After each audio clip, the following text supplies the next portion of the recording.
படம் சூப்பராக இருந்துச்சு. படத்தில் வந்து நிறைய பேர் ஆக்ட் பண்ணியிருக்காங்க, நிறைய லீடிங் ஆக்டர்ஸும் ஆக்ட் பண்ணியிருக்காங்க.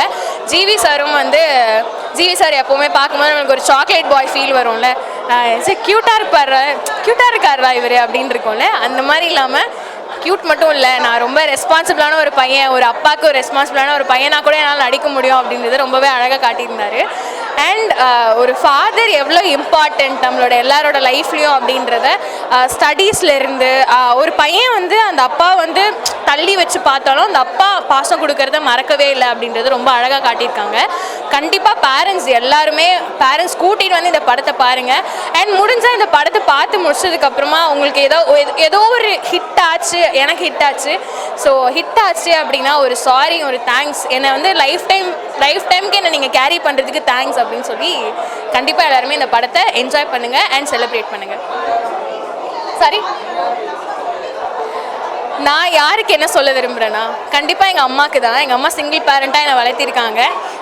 இருக்காங்க எங்கள் அம்மா சிங்கிள் பேரண்ட்டாக என்னை வளர்த்துருக்காங்க. ஸோ அதனால எனக்கு வந்து அப்பா என் அம்மா ரெண்டு ஜோன்லேயுமே எங்கள் அம்மா தான் இருந்திருக்காங்க.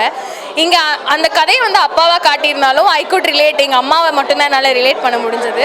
ஸோ அந்த மாதிரி சிங்கிள் பேரண்ட்னு சொல்ல 2 பேரண்ட் இருந்தாலுமே வந்து எவ்வளோ கஷ்டப்படுவாங்க அவங்கள வளர்க்குறதுக்கு. அதெல்லாம் நம்ம புரிஞ்சுக்காமல் ஒரு கட்டத்தில் உண்மை சொல்லணும்னா ஒரு கட்டத்தில் வந்து நம்மளுக்கு லவ் தான் முக்கியம், நம்மளுக்கு வந்து லவ் மேரேஜ் பண்ணிட்டு நம்ம அந்த லைஃப்பை பார்க்கணும் அப்படின்லாம் யோசிப்போம்.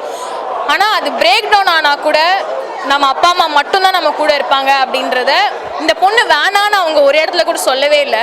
உனக்காக என்ன வேணால் பண்ணுறேன், உனக்காக அந்த பொண்ணை அக்செப்ட் பண்ணுறேன் அப்படின்ற மாதிரி தான் காட்டியிருப்பாங்க. ஸோ அந்த மாதிரி நம்மளுக்காக நம்ம பேரண்ட்ஸ் எல்லாத்தையுமே விட்டு கொடுத்துருவாங்க. நம்மளும் கொஞ்சமாக அவங்களோட மான மரியாதையை காப்பாற்றி வச்சுக்கலாம் அப்படின்றத மட்டும்தான் நான் சொல்லணும்னு நினைக்கிறேன். படம் ஃபர்ஸ்ட் ஹாஃப் சரியில்லை சார்.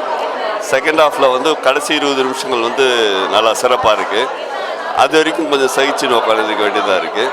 அதாவது உருவ கேலியை பற்றி பேசியிருக்கிறதுனால அதாவது உருவ கேலியை வந்து 2 விதமாக சொல்லியிருக்காங்க. ஒன்று, ஜிவி பிரகாஷோட அப்பா வந்து அவங்க அப்பாவோட உருவம் வந்து ரொம்ப மோசமாக இருந்தாலும் அவர் தூக்கி கொண்டாடுறாரு அந்த காலகட்டத்தில், அவரோட காலகட்டத்தில். ஆனால் இந்த காலகட்டத்தில் ஜிவி பிரகாஷ் ஒரு குதிரை மூட்டை அப்படின்னு சொல்கிற ஒரே வார்த்தைக்காக அவங்க அப்பாவே வந்து கொஞ்சம் வெறுக்கிற மாதிரி அப்படின்னு சொல்லிட்டு இது பண்ணுறாரு. பட் அந்த ஒரே காரணத்துக்காகவே வந்து எந்த பெண்ணும் இவரை கல்யாணம் பண்ணிக்க மாட்டாங்கன்னு சொல்கிறதுக்கெலாம் வந்து ஏற்றுக்கக்கூடியதாக இல்லை. அதனால் வந்து இவர் பெங்களூருக்கு போகிறாரு. பெங்களூரில் போன உடனே கூட வந்து பார்த்திங்கன்னா மாதம் இவருக்கு 25,000 ரூபாய் சம்பளம்ன்றாங்க. அந்த பொண்ணுக்கு வந்து 25 லட்சம் பெர் ஏன்னு சொல்கிறாங்க. அப்போ அது அவங்களுக்கு எப்படி கனெக்ட் ஆகுதுன்னு அந்த பொண்ணு அங்கேயே வேலை செஞ்சுட்டு இருக்கு, வேறு யாருக்கிட்டையும் கனெக்ட் ஆகலை. இவர்கிட்ட மட்டும் எப்படி திடீர்னு கனெக்ட் ஆகுதுன்னு தெரியல. அதெல்லாம் சின்ன சின்ன சர்க்கிள் அப்படியே, அதனால் ஏற்றுக்க முடியல நம்மளால். ஒரு இன்ட்ரெஸ்டாக போகல. கிளைமேக்ஸ் ரொம்ப அருமையாக இருக்குது. கிளைமேக்ஸ் ரொம்ப அருமையாக கொண்டு போகணும். அந்த கிளைமேக்ஸை நோக்கி நகரத்துக்கு தான் இவ்வளோ ஃபுட்டேஜை வந்து வின் பண்ணியிருக்காங்க அப்படின்ற மாதிரி தான் இருக்குது. ஓகே, நல்லா இருக்குது. படத்தை பார்க்கலாம், பெருசாக எதிர்பார்ப்புலாம் வைக்காதீங்க. ஜாலியாக 2 மணி நேரம் வந்து இந்த படத்தை பார்த்துட்டு போகலாம். ஃபர்ஸ்ட் ஹாஃப் வந்து என்னடா இப்படி போகுது அப்படின்னு ஒரு ஃபீல் இருந்துச்சு. ஒரு சில கவுண்டர்ஸ் ஒர்க் அவுட் ஆச்சு, ஒரு சில கவுண்டர்ஸ் ஒர்க் அவுட் ஆகலையே அப்படின்னு ஒரு ஃபீல் இருந்துச்சு. மதர்முத்தானா டப்பிங்கில் நிறைய கவுண்டர் போட்டிருக்காரு, அதெல்லாம் நிறைய ஒர்க் அவுட் ஆச்சு. பெருசாக நம்ம ஜிவியோட பழைய படங்கள் பார்த்தோன்னா அந்த திரிசாலன நயன்தாரா அப்படின்னு பார்த்தீங்கன்னா அந்த கலர்ஃபுல் பேட்டர்ன்லாம் இருக்கலாம். அது ஃபர்ஸ்ட் ஹாஃபில் ட்ரை பண்ணியிருக்காங்க. கடைசி 40 நிமிஷம் தான் கதை, 40-30 நிமிஷம் தான் கதை இருக்குது. அப்பா சென்டிமெண்ட் வச்சு நடிச்சிருக்காரு. இந்த படத்தோட ஹீரோ ஜிவி நினச்சி வராதிங்க, மரியா ஜார்ஜ் தான் ஹீரோவாக நடிச்சிருக்காரு. ரொம்ப நல்லா பண்ணியிருக்காரு.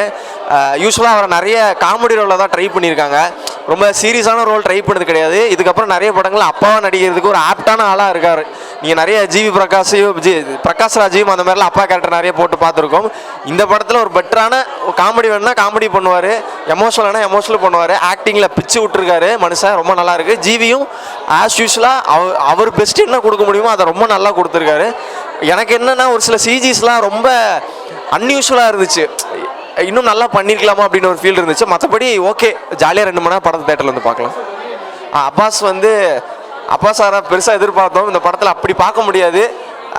ஜாலியாக வந்து பார்த்துட்டு போங்க. ஒரு சில இடத்துல அவரை டாமினேட் பண்ணி டைலாக்லாம் வந்து வைக்கிறாங்க, என்னடா அப்பாஸே கலாய்க்கிறீங்களா அப்படின்னு ஒரு மன வருத்தம் தான் எனக்கு இருந்துச்சு. பட் அவர் கொடுத்த ரோலை நல்லா பண்ணியிருக்காரு. எனக்கு தெரிஞ்ச அப்பா சார் இன்னும் நிறைய படங்கள் பண்ணணுன்றது ஆசை தான் இருக்குது. அதான் ஜாலியாக வந்து படம் பார்த்துட்டு போங்க. ஆடினே இருப்பன்ற மாதிரி ஜாலியாக வந்து படம் பார்த்துட்டு போங்க. இது எக்ஸ்பெக்டேஷன்லாம் வைக்காதீங்க, ஜாலியாக வந்துட்டு பார்த்தா பிடிக்கும்.